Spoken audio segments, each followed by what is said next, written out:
Om Swastiastu, saya Eugenia Syadira, nomor absen 1 dari kelas 11 MIPA 3. Untuk pertanyaan yang A, bagaimana latar belakang Sumpah Pemuda?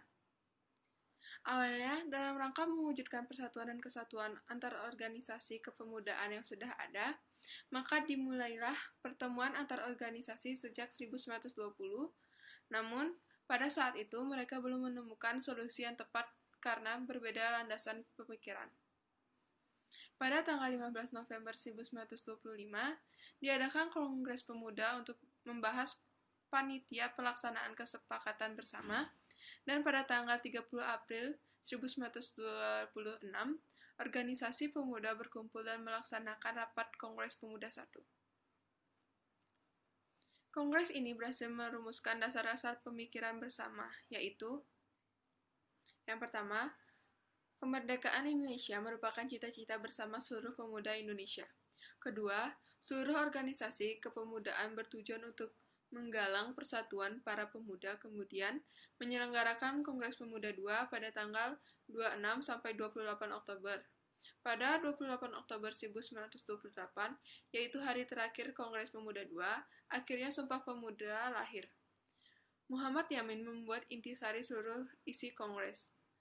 Dari intisari itulah lahir perumusan Sumpah Pemuda yang disetujui seluruh peserta Kongres Pemuda II. Sumpah Pemuda 1928 berbunyi, pertama, kami putra dan putri Indonesia mengaku bertumpah darah yang satu tanah Indonesia. Kedua, kami putra dan putri Indonesia mengaku berbangsa yang satu bangsa Indonesia. Ketiga, kami putra dan putri Indonesia menjunjung bahasa persatuan bahasa Indonesia. Soal B, jelaskan bagaimana Sumpah Pemuda menjadi tonggak persatuan dan kesatuan. Sumpah Pemuda menjadi tonggak persatuan dan kesatuan karena pada saat itu terjadi penjajahan sehingga perlu adanya formulasi mengenai persatuan bangsa dan menumbuhkan rasa nasionalisme cinta Indonesia yang kuat untuk meraih kebebasan dari belenggu kolonialisme. Nah, isi dari Sumpah Pemuda itulah yang menumbuhkan semangat para pemuda Indonesia. Semangat para pemuda pada masa itulah yang akhirnya membawa bangsa Indonesia meraih kemerdekaannya.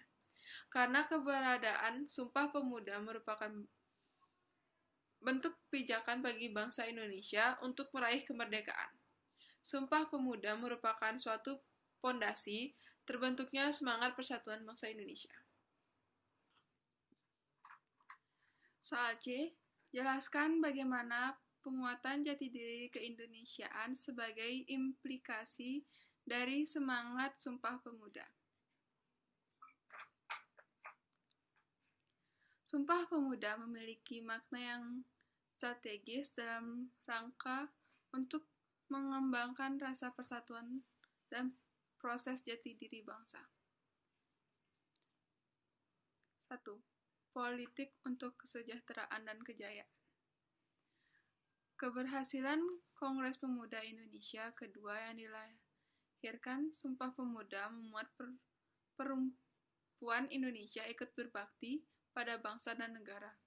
Berbagai organisasi perempuan Indonesia pada tanggal 22-25 Desember 1928 di Pendopo Joyodipura, Yogyakarta, menyelenggarakan Kongres Pemuda pertama yang dipimpin oleh Nyonya R.A. Sukanto.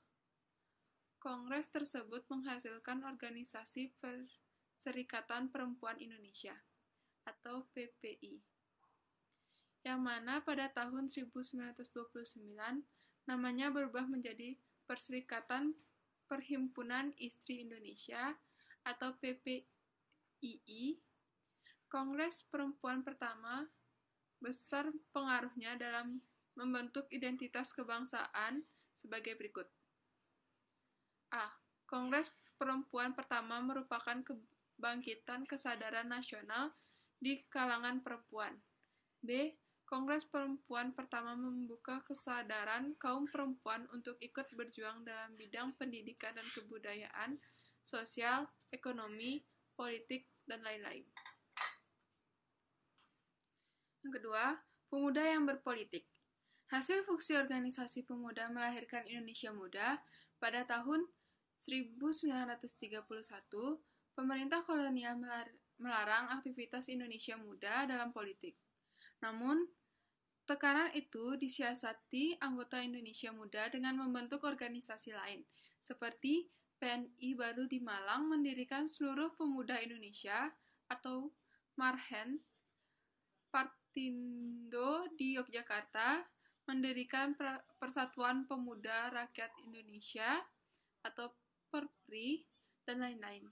Kegiatan kepemudaan atau pramuka juga diselenggarakan dengan mengambil asas-asas kepanduan dunia.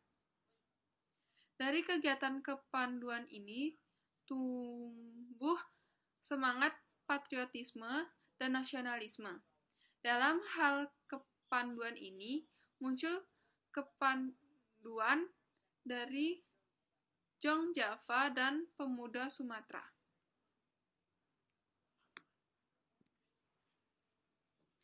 Yang ketiga, nasionalisme yang revolusioner. Kepemimpinan dan cita-cita I.R. Soekarno dalam hal mencapai Indonesia merdeka sangat menggelora. Tak luput juga semua penderitaan yang dialaminya. Tidak mengendorkan semangat juangnya untuk mencapai Indonesia merdeka. Pidato pembelaan Bung Karno, Indonesia menggugat, telah ikut membangun kesadaran tentang dampak penjajahan imperialisme modern yang akan membawa kesengsaraan dan penderitaan rakyat. Oleh karena itu, setiap organisasi dan partai yang berjiwa kemerdekaan akan menolak dan melakukan perlawanan terhadap kekejaman penjajah dan imperialisme. Yang keempat, perjuangan di Volksraad. Kata Volksraad berasal dari bahasa Belanda, artinya Dewan Rakyat, yaitu semacam Dewan Perwakilan Rakyat Hindia Belanda. Volksraad yang disetujui pembentukannya pada 16 Desember 1916, tetapi terlaksana 18 Mei 1918 oleh Gubernur Jenderal Van Liebergastrum. Prosesnya diawali dengan pembentukan Dewan Kabupaten. Ketentuannya setiap 500 orang Indonesia berhak memilih wali pemilih. Kemudian wali pemilih inilah yang berhak memilih sebagian anggota Dewan Kabupaten. Setiap provinsi mempunyai Dewan Provinsi yang anggotanya sebagian dipilih oleh Dewan Kabupaten di wilayah provinsi tersebut. Mayoritas anggota Dewan Provinsi berasal dari bangsa Belanda. Inilah yang diangkat oleh oleh Gubernur Jenderal sebagai anggota Volksraad. Prosesnya yang berbelit dan tidak tampak berpihak kepada rakyat Indonesia inilah yang memicu sentimen negatif terhadap Volksraad, terutama dari gerakan kiri Indonesia. Untuk melanjutkan perjuangan setelah pemimpin PNI ditangkap, dibentuklah fraksi baru dalam Volksraad yang bernama Fraksi Nasional. Pada Januari 1930 di Jakarta, fraksi itu diketuai oleh Muhammad Husni Tarmin yang beranggotakan 10 orang dari Jawa, Sumatera, dan Kalimantan. Tujuan dari organisasi itu adalah menjamin kemerdekaan Indonesia dalam waktu yang sesingkat-singkatnya. Mulai saat itu anggota Volksraad dari bangsa Indonesia semakin radikal. Pada tahun 1936, Fraksi Nasional menolak kebijakan Gubernur Jenderal De Jong yang membuat susah kaum pekerja akibat krisis ekonomi dunia. Namun, reaksi dari Fraksi Nasional dipatahkan pemerintah kolonial. Tekanan terhadap Fraksi Nasional makin berat ketika keluar rencana UU Kewajiban Milisi bagi penduduk pribumi non-Belanda.